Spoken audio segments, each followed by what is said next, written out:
Bueno, César, muy buenas tardes, muy buenos días, dependiendo de tu caso, buenos días, aquí en España, buenas tardes. Eh, Hoy te traemos aquí a este pequeño canal porque recientemente has publicado una obra que yo diría titánica, que es precisamente elaborar una Biblia de estudio donde se comenta cada libro de la Biblia desde el Antiguo Testamento hasta Apocalipsis. Y evidentemente la primera pregunta, obviamente obvio presentaciones porque realmente eres una persona muy conocida, sobre todo dentro del público cristiano. Para quien no lo sepa, él sobre todo se dedica al periodismo, pero él es escritor, es teólogo, entre otras carreras, historiador, tiene también una facultad de teología, una escuela de teología online, entre otras cosas. Pero para no hacer el currículum grande, hoy vamos a hablar de esta Biblia de estudio y la primera pregunta que se me viene a la cabeza, César, es ¿cómo un trabajo tan titánico como es el hecho de comentar una Biblia a cabalidad, con cabeza, has decidido afrontar esto con la de tiempo que te puede haber llevado? Bueno, vamos a ver, yo de siempre, y cuando digo de siempre estoy hablando desde los años 80 que se publicó mi primer libro, siempre he intentado escribir los libros que a mí me gustaría leer y que no existen. Es decir, Ujú. yo de pronto buscaba un libro sobre un tema concreto en una librería, en una biblioteca. Ese libro no existía y eso para mí significaba un acicate para escribir ese libro. Y ha sido así a lo largo de mi vida. Libros que de alguna manera abordaban temas de manera que a mí me parecía satisfactoria, pues no merecía la pena que yo los volviera a escribir. Me parecía algo absurdo. Todos mis libros siempre han intentado cubrir un hueco en distintos géneros. En el caso de la Biblia de estudio, finalmente yo he escrito la Biblia de estudio que a mí me hubiera gustado tener, y me hubiera gustado tener hace más de 40 años y durante todo este tiempo, y que no he podido tener porque no existía, y que ahora existe porque finalmente hace años yo me puse a escribir esa Biblia de estudio. Es decir, yo creo que había un hueco hasta ahora inmenso dentro del terreno de las Biblias de estudio, hay muchas, pero no era la Biblia de estudio que a mí me hubiera gustado tener, que me parecía necesaria y que cubría áreas que en mayor o menor medida, a veces en muy gran medida, no aparecen en las Biblias de estudio que existen ahora. ¿Crees que el hueco era más patente o más palpable dentro del mundo de habla en español que dentro del mundo en habla inglesa? Era más patente, pero tampoco tan patente. Es decir, si yo ahora mismo tuviera que decirte una Biblia que cubre todos los aspectos de esta Biblia de estudio en inglés, tendría que confesarte que tampoco existe. Lo que sucede que sí hay alguna Biblia en inglés que no se ha traducido al español, porque muchas han terminado traduciéndose al español, que cubre algún aspecto más, pero no es tan amplia como el contenido de esta Biblia de estudio. Hay alguna Biblia monográfica, estoy pensando, por ejemplo, en la Biblia arqueológica, que claro, tiene muchísimo más material de arqueología que mi Biblia de estudio, pero porque es una Biblia monográfica, o la Biblia de Ujú. apologética, que tiene más material apologético del bastante abundante material apologético que tiene mi Biblia de estudio. Pero a cambio de eso, como son Biblias muy monográficas, carecen de muchísimo del material que aparece en esta Biblia de estudio. Vale, entonces, en cuanto a estructura y recursos de la Biblia, has mencionado que cada libro de la Biblia está comentado, ¿no? Pero también he visto que has comentado en alguna de tus presentaciones de la Biblia que es una Biblia que puede servir tanto al laico, tanto al fiel, como al pastor, como al ministro de la iglesia. Entonces, ¿con qué se va a encontrar una persona que compre tu Biblia en cuanto a organización de la misma?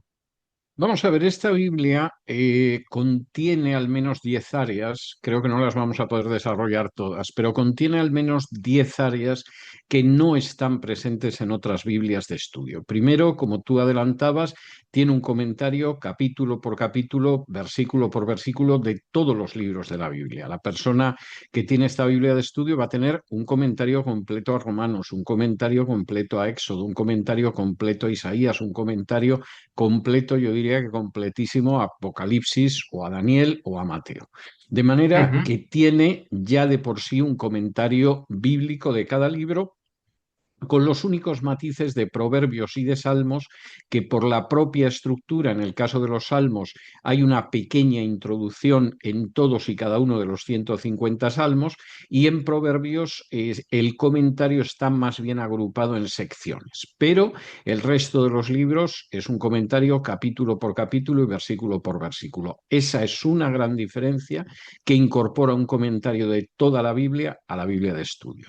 En segundo lugar, es una Biblia que hace un énfasis enorme en los pasajes oscuros de la Biblia para intentar aclararlos y explicarlos. Y eso por una razón que en mi caso viene prácticamente desde que yo me convertí. Yo recuerdo que cuando yo me convertí empecé a comprar comentarios de libros de la Biblia con la intención de que me explicaran los pasajes que yo no entendía. Porque claro, los que entendía y te dicen que tanto amó Dios al mundo que envió a su Hijo para que el que cree en Él no se pierda, sino que tenga vida eterna, bueno, pues eso es fácil de entender, no necesitas un comentario bíblico, pero sí para otros pasajes. ¿Y cuál sería mi desilusión cuando yo me compraba un comentario tras otro de libros de la Biblia y cuando llegaba el pasaje oscuro, el comentarista lo saltaba como si no estuviera? Y yo decía, ¿para qué me he comprado el comentario si aquello para lo que yo lo necesito no está? Bueno, pues esta Biblia insiste muchísimo, muchísimo en aclarar todos los pasajes oscuros. Esos pasajes que son un quebradero de cabeza aparecen explicados. Yo creo que ese es otro elemento que no es habitual, lamentablemente, en las Biblias de estudio, sin embargo, aquí es muy claro. En tercer lugar, es una Biblia que pretende entregar instrumentos no solo apologéticos, sino de comprensión, pues a aquella persona que se encuentra con cómo el liberalismo teológico y la alta crítica se ha ido apoderando de las editoriales cristianas, se ha ido apoderando de las facultades de teología, de los seminarios. Bueno, pues esta Biblia te proporciona multitud de material en ese sentido. Tú vas a llegar a una introducción al Éxodo, perdón, al Éxodo, al Pentateuco, donde lo primero que se hace es desmontar, triturar, pulverizar la hipótesis documentaria.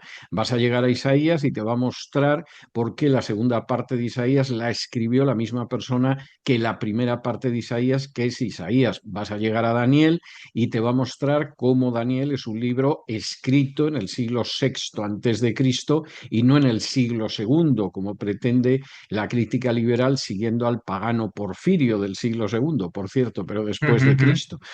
Y en ese sentido es una Biblia que te va a responder a eso, pero te va a responder, por ejemplo, a las interpretaciones judías o a las interpretaciones católico-romanas o a las interpretaciones de los testigos de Jehová de determinados versículos que retuercen y manipulan. Es una Biblia también, y aquí ha habido algún intento en inglés, pero ni lejanamente llega a esta Biblia de estudio, que se detiene mucho en las lenguas originales, en el hebreo, en el arameo y en el griego, para que tú vayas a determinados pasajes y te dé la profundidad del pasaje que en la traducción pues siempre queda desvaída. Y entonces esta Biblia se detiene en esas palabras en hebreo, en esas palabras en arameo, en esas palabras en griego, y te va a dar una riqueza tremenda al sentido del pasaje, a todo el campo semántico del pasaje. Eso no se da, lo más que hay es en inglés una Biblia que sí que te señala las palabras en griego y en hebreo para que sepas que si aparece en Lucas, aparece también a lo mejor en Efesios, por ejemplo, pero que no tiene ni mucho menos la hondura de interpretación que aparece en esta Biblia. Es una Biblia que se detiene mucho en la historia y yo creo que uno de los fenómenos más lamentables a veces llega a lo profundamente ridículo, es como gente que ignora totalmente la historia bíblica, pues cuando se encuentra con profecías más que cumplidas, que si tú conoces historia lo ves, sin embargo, pues se dedican a especular de una manera absolutamente disparatada. Por ejemplo, por citar un caso muy conocido, el libro de Daniel habla del rey del norte y el rey del sur. Bueno, pues hay majaderos o ignorantes o ambas cosas a la vez empeñadas en decirte que eso es el enfrentamiento entre Rusia y los Estados Unidos. Bueno, yo no digo que eso a gente ignorante y en buena medida también con ribetes de majaderos no les pueda parecer muy sugestivo, pero cualquiera que conoce la historia del periodo, que conoce la historia del helenismo, y eso en la antigüedad lo tenían clarísimo, saben que el rey del norte es la dinastía de los Seleucidas en Siria, al norte de Israel, y el rey del sur es el rey de Egipto, la dinastía de los Lágidas o Ptolemaidas en Egipto, al sur de Israel. Y cualquiera que conoce la historia del periodo, cuando lee la profecía de Daniel, se da cuenta de que se cumplió de manera prodigiosa en el siglo segundo antes de Cristo. Tanto que en el siglo segundo después de Cristo, Porfirio, que era un autor pagano y muy contrario al cristianismo, utiliza ese texto de Daniel para decir esto no puede ser verdad que se haya cumplido de una manera tan matemática. Esto lo tuvo que escribir alguien que vivió después de cuando se produjeron estas profecías, porque no puede ser, porque si se cumplieron, entonces la Biblia tiene que ser algo divinamente inspirado, que yo, Porfirio, por supuesto, no lo voy a aceptar, ¿no? Bueno, pues cuando uno conoce la historia y esta Biblia de estudio está llena de referencias históricas, pues tú de pronto te das cuenta de que hay multitud de profecías cumplidas que son un argumento apologético muy poderoso porque muestran cómo la palabra de Dios se cumple, pero que ahora la gente pierde el tiempo pues hablándote de, yo qué sé, de que es la última maniobra de Vladimir Putin o de Donald Trump o lo que sea, haciendo un ridículo que llevan haciendo décadas. O sea, esto tampoco ha Ujú. empezado en los últimos 2 años. Yo creo que el elemento histórico es muy importante. Y luego, además, hay otro elemento que no se da, por lo menos no se da de una manera tan amplia y tan desarrollada como en esta Biblia, que es una enciclopedia que aparece al final, un diccionario bíblico, si prefieres llamarlo así, donde se desarrollan muy ampliamente temas. Es decir, la Biblia a lo largo de su texto contiene una serie de llamadas y tú de pronto vas a ir a la palabra sacramento al final y te vas a encontrar con que la palabra no se utiliza antes del siglo III, porque es un término militar de las legiones romanas. Te vas a encontrar con que todavía en el siglo XII se creía en Occidente que había 30 sacramentos, que solo en el siglo siguiente, ya con Pedro Lombardo, del que lo toma Tomás de Aquino, los sacramentos se quedan en 7. Pero estamos hablando de más de un milenio desde que se acaba de escribir la Biblia y vas a ver ese desarrollo. Vas a ir en un momento determinado, una entrada al final, y te vas a encontrar con Jesús en las fuentes no cristianas. Y entonces ahí no solamente vas a ver cómo ese argumento de que de Jesús solo habla la Biblia, solo puede obedecer a la ignorancia o la mala fe, sino que además aparecen transcritas esas fuentes que no son cristianas y hablan de Jesús.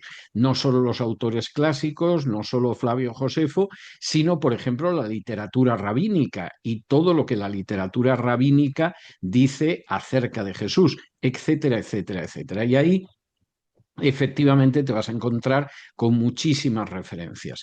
Y al mismo tiempo es una Biblia en la que tiene mucha importancia, y cualquiera que entre en esta Biblia de estudio lo verá, tiene mucha importancia, por ejemplo, la geografía. La gente va a entender por qué las cartas del Apocalipsis se dirigen a esas ciudades, va a entender, por ejemplo, el contexto de unas cartas dirigidas a los corintios o dirigidas a los gálatas, que si no conoce eso, pues realmente no puede entrar a cabalidad en la lectura de esa Biblia, y al mismo tiempo hay muchas referencias a las religiones, judaísmo, islam, religiones paganas, a las mitologías, porque permiten entender la Biblia. Por ejemplo, cuando la gente vaya al libro del Éxodo, comprenderá que todas y cada una de las plagas de Egipto están relacionados con uno o varios dioses egipcios. Cuando en Éxodo te dice Dios que va a juzgar a los dioses de Egipto, el juicio es a través de las plagas. Las plagas van revelando una tras otra que los dioses de Egipto son nada en comparación con el Dios de los esclavos, y que efectivamente ese es el único Dios, porque ni Isis, ni Osiris, ni Hecat, ni ninguna de esas divinidades, cada una de ellas protegiendo varias cosas, son capaces de enfrentarse con el Dios de los israelitas. Por citarte algunas cuestiones y por terminar esta larguísima respuesta. Al final, la Biblia de estudio cuenta con un material añadido que supera el millón de palabras. Y ese millón de palabras dispara en todas las direcciones. Es decir, va a ser útil para un pastor, va a ser útil para un evangelista, va a ser útil para un profesor, va a ser útil para un estudiante, pero es útil fundamentalmente para gente de a pie que quiere profundizar en la comprensión de la Biblia. Y de hecho, esta Biblia originalmente, cuando yo hice la primera redacción, tenía el doble de material del que tiene ahora. Es decir, ese más de 1 millón de palabras que tiene ahora es la quinta esencia de lo que era la primera redacción. Pero además, esta Biblia busca alcanzar a los que no son creyentes. Es decir, desde luego puede ser un material privilegiado para creyentes de todo tipo, con ministerios y ministerios, laicos, pastores, etcétera. Pero busca sobre todo alcanzar a gente que no es creyente. Yo creo que entre los comentarios que me han llegado literalmente por centenares en estas pocas semanas y que son todos muy elogiosos y muy afectuosos, yo creo que los que más alegría me han procurado han sido comentarios del tipo de nunca entré a leer la Biblia y ahora, sabiendo que hay una Biblia de estudio de usted, voy a emprender la lectura por primera vez porque alguien me orientará, o no me atreví nunca, siempre fui dejando la tarea de leer la Biblia y ahora sí que la voy a leer. Y eso para mí es enormemente importante porque esta Biblia de estudio busca en primer lugar glorificar a Dios, busca en segundo lugar servir a los cristianos en cualquier tipo de ministerio y para que puedan profundizar en la Biblia, pero busca también, como dice el final del Evangelio de Juan, que los que lean estas palabras conozcan que Jesús es el Mesías y el Hijo de Dios y creyendo en él tengan vida eterna.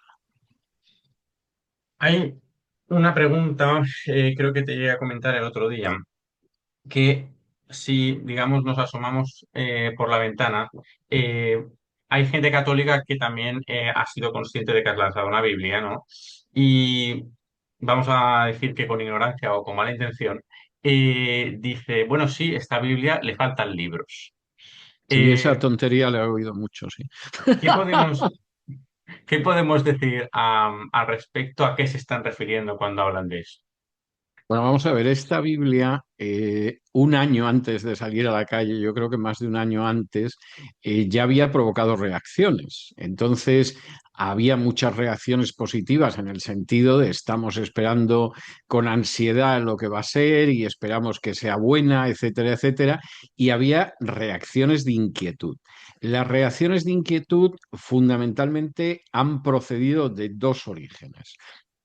Por un lado, la gente que sostiene una teología liberal, en mayor o menor medida, que defiende la alta crítica, que te diría que Moisés no escribió el Pentateuco o que Daniel no escribió Daniel, etcétera, etcétera. Esa gente estaba muy inquieta en el sentido de que esto iba a ser una Biblia de estudio que les iba a parar los pies y que les iba a parar los pies de una manera absolutamente rigurosa, documentada, muy bien hundida en términos científicos y que por lo tanto podía ser demoledora. Esa gente lleva muy nerviosa desde hace más de un año porque efectivamente todas las pavadas que hemos dicho para defender la hipótesis documentaria, la no autoría de Isaías, etcétera, nos va a triturar. Y creo que efectivamente ha sido así. Es decir, algunas de las primeras reacciones venían de ahí, pero se venían caldeando desde hacía más de un año.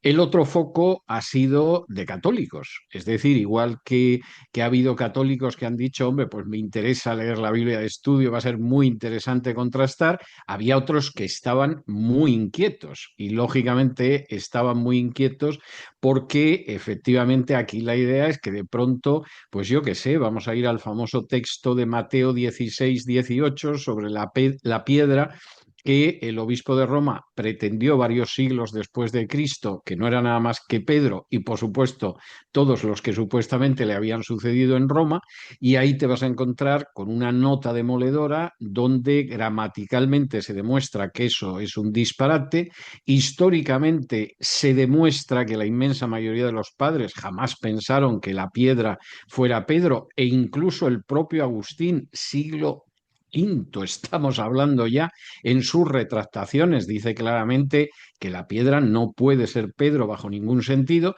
pero sobre todo te vas a encontrar las propias referencias de Pedro, por ejemplo, en Hechos 4 o en su primera carta, capítulo 2, diciendo que la piedra no solo es que es Cristo, sino que es el propio Jehová del Antiguo Testamento y por lo tanto, si alguien sustituyera esa piedra, en todo caso, sería el anticristo. Y por poner un ejemplo, de manera que dentro del mundo católico había mucho nerviosismo ya hace un año.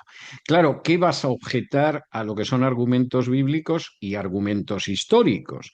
Porque claro, si en un momento determinado vas a la voz sobre la cena del Señor y te encuentras con que el dogma de la transubstanciación es de 1215, evidentemente son muchos años para definir un dogma supuestamente tan importante. ¿Qué puedes objetar? Hombre, tenemos que buscar algún defecto a la Biblia, ¿no? Y entonces el defecto es que le faltan 7 libros.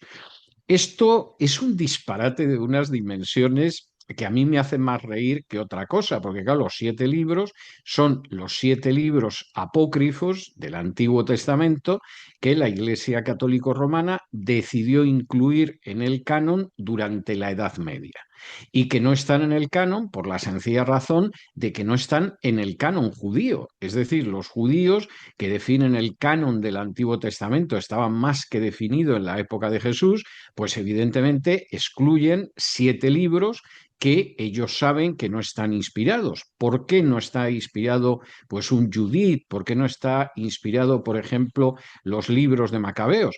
Hombre, porque los propios libros te lo dejan de manifiesto. Es decir, cualquiera que lea el libro de Judith, pues se encuentra con que, a diferencia de los libros históricos de la Biblia, está lleno de errores históricos. Es una historia piadosa, si se quiere, muy nacionalista, sangrienta, pero no es un libro inspirado. Los judíos nunca consideraron que era un libro inspirado.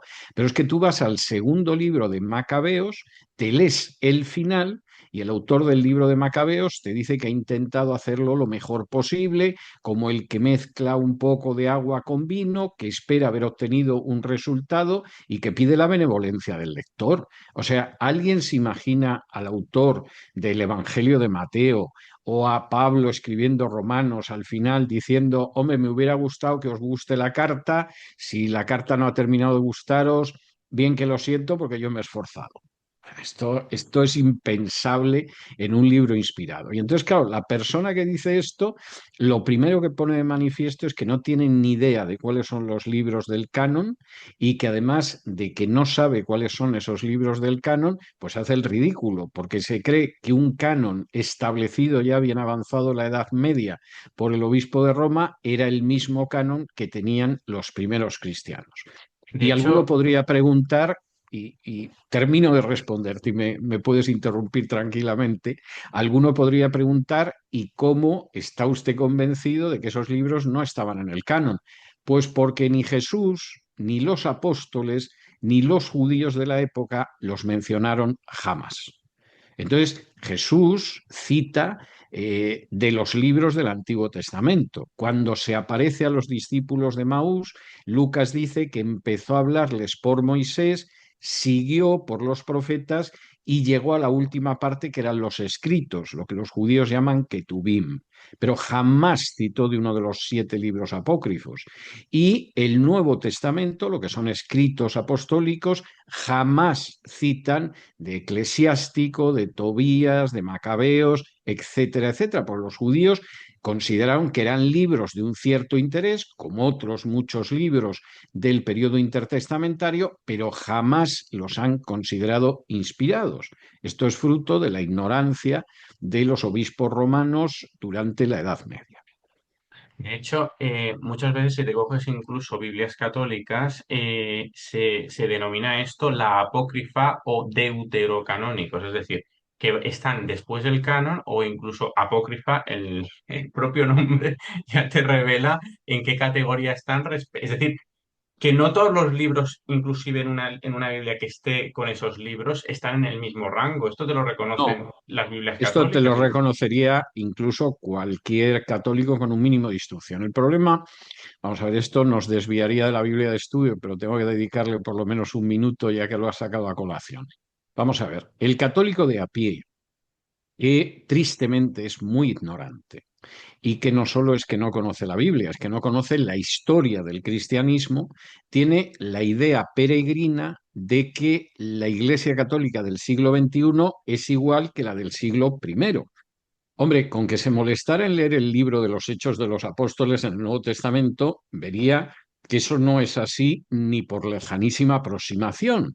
Pero claro, aquella persona que por el contrario conoce la historia del cristianismo y conoce la historia de la Europa occidental en la Edad Media, bueno, sabe que se van produciendo mutaciones dentro de lo que es ese cristianismo en el cual el obispo de Roma cada vez va ampliando su influencia, que es muy limitada en el siglo IV, tanto que los primeros concilios ecuménicos no los convoca el obispo de Roma, ni siquiera está el obispo de Roma, son fundamentalmente obispos orientales, en Nicea, etcétera, etcétera, y eso lo sabe, ¿eh? Luego sacará de ello las conclusiones que quiera. Pero un personaje, por ejemplo, que toda su vida siguió siendo católico, que seguramente, con todas las cosas en las que yo no esté de acuerdo con él, fue el teólogo católico más importante de finales de la segunda mitad del siglo XX y que era sacerdote, que era Hans Küng.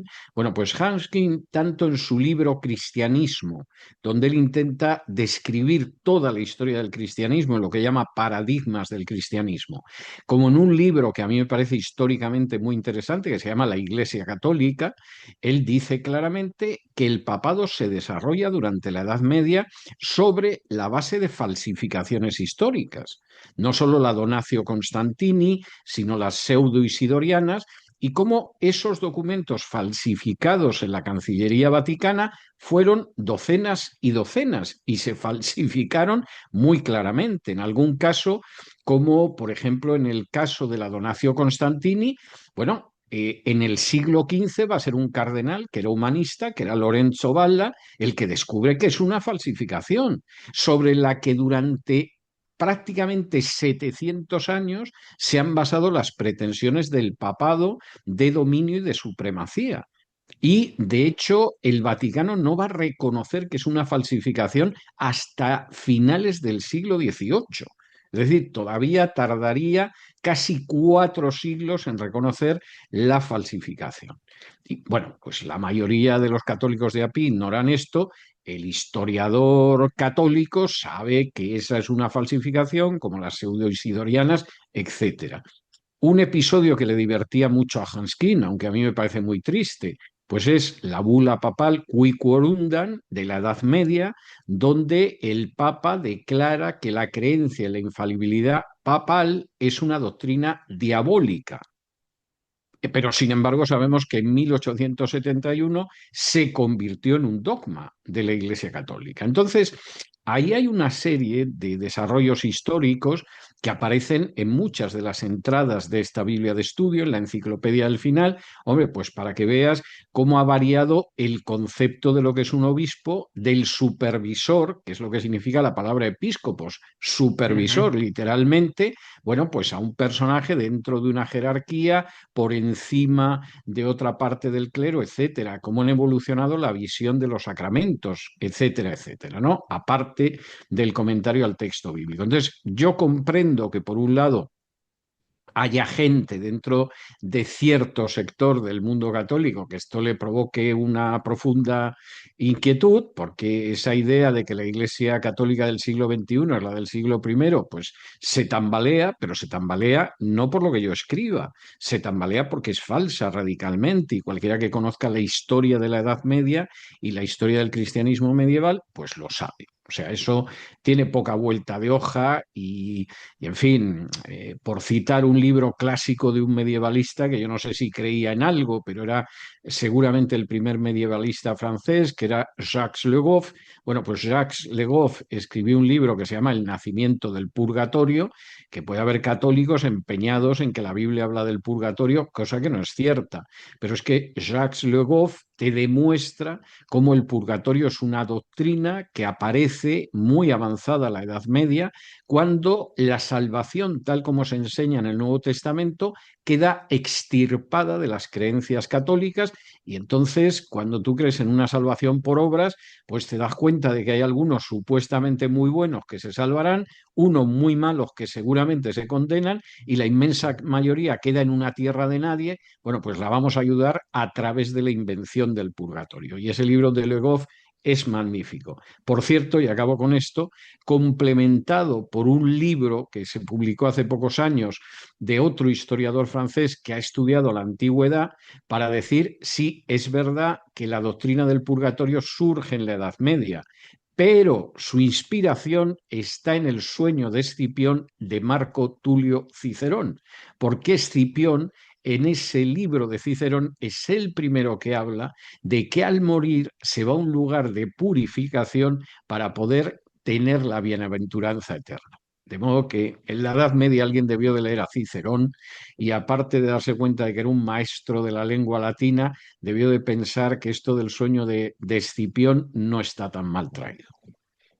Y ya por terminar, ¿crees que de entre todos los libros que has escrito, eh, esta Biblia de estudio es quizá la obra que te gustaría que más perdurase para tu legado? Bueno, vamos a ver, a mí el legado me importa un pimiento, ¿eh? O sea, en términos personales es algo que me trae sin cuidado, eso es muy americano. Es algo que empezaron a decirlo los presidentes, yo creo que porque se daban cuenta de lo poco que podían hacer y de lo que habían hecho, lo poco que habían decidido ellos, y entonces empezaron a inventarse lo del legado, ¿no? Entonces, yo voy a dejar un legado. La parte del legado de mi presidencia no es como yo sé que ha habido una serie de personajes que me han dicho lo que tengo que hacer y cuando he querido hacer algo bueno me lo han impedido. Eso no puede ser. Entonces, mi legado es, vaya usted a saber el qué, ¿no? Que mi mujer se dedicaba a decir a los niños gordos que no engordaran más, como pasaba con Michelle Obama o cosas de ese tipo. Entonces a mí el legado me trae sin cuidado. Yo me acuerdo de una frase de Calvart que decía que si él llegara un día al cielo con una carretilla con sus libros, que no se le ocurriría llegar así al cielo porque los ángeles se partirían de risa cuando lo vieron. Y yo pienso lo mismo. O sea, que creo que hay, en otras cosas no estaré de acuerdo con Bart, pero en eso coincido totalmente con él. Entonces, lo del legado me importa un comino. Ahora, si la pregunta es si yo creo que es lo más importante que yo he hecho hasta ahora, posiblemente sí. O sea, yo creo que hay de los más de 200 libros publicados, en los que no me voy a detener a analizar ahora, yo creo que hay dos libros que a mí me parecen muy importantes. Uno es la Biblia de estudio, posiblemente en primerísimo lugar, y el otro es el Nuevo Testamento interlineal griego-español, que se publicó hace algunos años. Yo creo, incluso dándole más importancia a la Biblia de estudio, yo creo que la Biblia de estudio en ese sentido tiene una enorme relevancia dentro de lo que yo he podido escribir. Pero yo creo que me pueden quedar, y supongo que esto será una alegría para algunos y una causa de ansiedad para otros, yo creo que me pueden quedar 20, 25 años de escribir todavía, o sea que tampoco descarto que en algún momento pueda llevar a cabo algo que sea todavía más útil que la Biblia de estudio o que el Nuevo Testamento interlineal griego-español. Pues César, muchísimas gracias por tu tiempo. Como hemos comentado al principio, sobre todo, aparte de evidentemente dar a conocer esta Biblia de estudio, no vamos a esconder desde aquí que tenemos una finalidad de que evidentemente la palabra de Dios pueda llegar al máximo número de personas y a las personas que Dios quiera y con un material pues que realmente pueda ayudar a comprender a cabalidad cómo es esta Biblia de estudio y ese es sobre todo el motivo de esta entrevista, aparte de que evidentemente puedan conocer tu trabajo. Bueno, muchísimas gracias por tu tiempo, César, y que Dios te bendiga. Ha sido un placer, sabes que siempre lo paso muy bien cuando charlo contigo en privado o en público y esto no ha sido una excepción, todo lo contrario. Que Dios te bendiga mucho. Un abrazo.